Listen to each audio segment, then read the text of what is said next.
Hello my dear student, I hope कि आप सभी स्वस्थ होंगे, मस्त होंगे और अच्छे से स्टडी करेंगे। तो मेरे प्यारे दोस्तों, आज हम क्लास 12 की केमिस्ट्री को सॉल्यूशन करने आए हुए हैं और आज की यह 11वां लेक्चर है। ठीक है मेरे प्यारे दोस्तों, और इसके पहले के लेक्चर को आप लोग अगर नहीं देखे हैं तो पहले इसके पहले के लेक्चर जाके देख लीजिए, नहीं तो आप लोगों को प्रॉब्लम हो सकते हैं 20 से देखने के बाद। ठीक है मेरे प्यारे दोस्तों, तो आप लोग पहले 1 से 10 तक लेक्चर देख के आइए, फिर उसके बाद 11th लेक्चर को स्टार्ट कीजिएगा। ठीक है, क्योंकि इसमें नहीं वैसे तो 15 लेक्चर होने वाले हैं। ठीक है, क्योंकि मेरे प्यारे दोस्तों मैंने पूरे गहराई से एक बिल्कुल बेसिक से पढ़ाते हुए आ रहे हैं जो कि लेट लग रहे हैं। ठीक है मेरे प्यारे दोस्तों, तो 15 लेक्चर टोटल होंगे। ठीक है, तो इसमें समप्रसारी विलयन पढ़ाएंगे, फिर यानी कि पूरा तो पढ़ाने यानी कि ये अंतिम ही होने वाले हैं। 15 सिर्फ लेक्चर होंगे, बाकी subjective objective very short type question जब हम करवाएंगे तो उसमें आ जाएगा 17-18 लेक्चर। ठीक है, तो आप लोग लेक्चर को स्टार्टिंग से बिल्कुल देखते आइएगा। ठीक है, बिना लेट किए अब मैंने वीडियो को शुरू करते हैं। तो सबसे पहला आप लोग हेडिंग क्या बनाइएगा मेरे प्यारे दोस्तों, तो आप लोग सबसे पहला हेडिंग बनाइएगा कि समप्रसारी विलयन किसे कहते हैं। क्या आप लोग हेडिंग लगाइएगा, समप्रसारी विलयन किसे कहते हैं। तो मेरे प्यारे दोस्तों, समप्रसारी विलयन किसे कहते हैं, तो आप लोग सबसे पहला हेडिंग बना लीजिएगा, समप्रसारी विलयन किसे कहते हैं। बोलेंगे ऐसे विलयन, क्या बोलेंगे, ऐसे विलयन जिनके प्रासरण दाब समान होते हैं। क्या बोलेंगे, जिनके प्रासरण दाब समान होते हैं समप्रसारी विलयन कहलाते हैं। क्या बोलेंगे, समप्रसारी विलयन कहलाते हैं। ठीक है, अगर आपसे कोई समप्रसारी विलयन पूछ दे तो बोलेंगे ऐसे विलयन जिनके प्रासरण दाब समान होते हैं। क्या बोले, जिनके प्रासरण दाब समान होते हैं समप्रसारी विलयन कहलाते हैं। तो आई होप कि आप लोग समप्रसारी विलयन समझ में आ गए होंगे। ठीक है, तो बिना लेट किए अब मैंने आगे चलते हैं दूसरे लेक्चर पे। तो आप लोग यहाँ देखिएगा, इस पे मेरे प्यारे दोस्तों आप लोग दूसरा में आप लोग हेडिंग बनाइएगा क्या, हिमांक। हिमांक किसे कहते हैं, तो हिमांक आप लोग हेडिंग बना लीजिएगा। क्या बनाइएगा, हेडिंग हिमांक। क्या बनाइएगा मेरे प्यारे दोस्तों, हिमांक। तो आप लोग हिमांक हेडिंग बना लीजिएगा। ठीक है, तो हिमांक हेडिंग बनाने के बाद आप लोग देखिएगा कि हिमांक किसे कहते हैं। क्या आप लोग हेडिंग बनाइएगा, हिमांक। तो हिमांक में हेडिंग आप लोग बना लिए होंगे, तो बिना लेट किए अब मैंने अब बता सकते हैं कि हिमांक किसे कहते हैं। तो बोलेंगे मेरे प्यारे दोस्तों, हिमांक वह ताप जिस ताप पर कोई पदार्थ द्रव से ठोस अवस्था में परिवर्तित हो जाए, पदार्थ का हिमांक कहलाता है। अगर हिमांक कोई पूछ दे आप लोगों को कि तो हिमांक क्या है, तो बोलेंगे वह ताप जिस पर कोई पदार्थ द्रव से ठोस अवस्था में परिवर्तित हो जाए।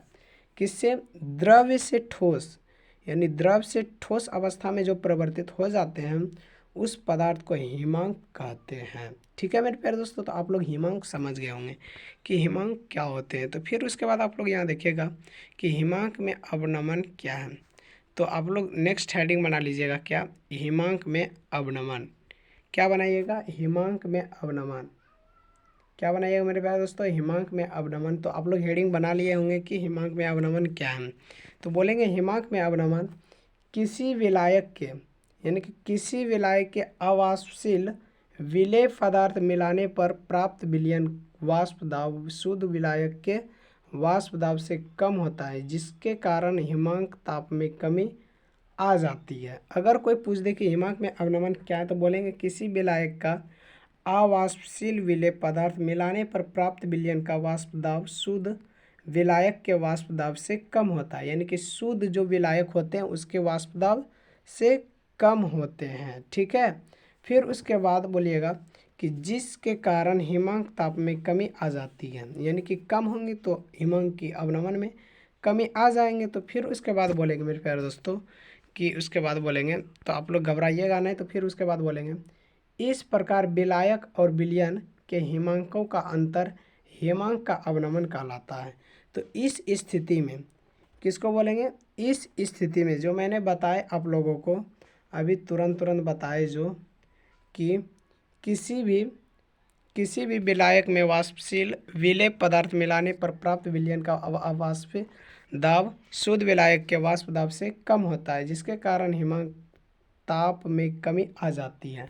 तो इस स्थिति में इसको हम क्या बोलेंगे, हिमांक में अवनमन बोलेंगे। ठीक है, तो आप लोग समझ गए होंगे। तो इसे डेल्टा टीपी से डिनोट करते हैं। किससे? डेल्टा टीपी से। किससे? डेल्टा टीपी से। तो आप लोग लिख लीजिएगा, डेल्टा टीपी से इसको डिनोट करते हैं। किसको? हिमांक में अवनमन। अगर कोई आप लोगों से पूछ दे कि हिमांक में अवनमन क्या है, तो बोलेंगे हिमांक में अवनमन किसी विलायक में अवाष्पशील विलय पदार्थ मिलाने पर प्राप्त विलयन का वाष्प दाब शुद्ध विलायक के वाष्प दाब से कम होता है। यानी कि कोई भी वाष्प दाब से कम होता है, जिसके कारण हिमांक ताप में कमी आ जाती है। किसमें? हिमांक ताप में क्या आ जाते हैं? कमी आ जाते हैं। ठीक है, तो बोलेंगे जिसके कारण हिमांक ताप में कमी आ जाते हैं। ठीक है, इस प्रकार विलायक और विलयन में हिमांकों का अंतर हिमांक का अवनमन कहलाता है। तो कोई पूछ दे कि हिमांक में अवनमन क्या है, तो बोलेंगे इस प्रकार विलायक और विलयन में हिमांक का अंतर हिमांक का अवनमन कहलाते हैं। और पूछ दे कि हिमांक के अवनमन को किससे डिनोट करते हैं, तो बोलेंगे हिमांक के अवनमन को डेल्टा टीपी से डिनोट करते हैं। ठीक है मेरे प्यारे दोस्तों, तो बिना लेट किए अब मैंने इतना ही आज बताएंगे। तो आप लोग अगर मेरे यूट्यूब चैनल पे सबसे पहली बार अगर जुड़े हैं, तो मेरे प्यारे दोस्तों आप लोग चैनल को सब्सक्राइब कर दीजिए। अगर मेरे पुराने स्टूडेंट होंगे तो आप लोग लाइक ज़रूर करके जाइएगा, और साथ में अंतिम क्लास में आप लोग ज़रूर एक बार कमेंट कर दीजिएगा कि आप लोगों के लिए किस टॉपिक पे नोट्स बनाएंगे। ठीक है मेरे प्यारे दोस्तों, तो आप लोग अगर किसी भी हैंडआउट्स नोट्स लेना चाहते हैं, तो आप लोग मेरे व्हाट्सएप ग्रुप में जुड़ जाइएगा। डिस्क्रिप्शन बॉक्स में लिंक डाला हुआ है, आप लोग डिस्क्रिप्शन बॉक्स में जाइए और लिंक को क्लिक कीजिए और मेरे व्हाट्सएप ग्रुप में जाके जुड़ जाइए। अगर आप लोग किसी भी प्रकार की डाउट पूछना चाहते हैं, तो 620620491550 इस नंबर पे व्हाट्सएप करके क्वेश्चन को आप लोग सॉल्यूशन बिल्कुल आसान तरीक़ा से पा सकते हैं। ठीक है मेरे प्यारे दोस्तों, तो इस नंबर पे आप लोग संपर्क करके किसी भी डाउट को पूछ सकते हैं। तो बिना लेट के अब मैंने वीडियो को यहीं रखते हैं। आज के लिए जय हिंद।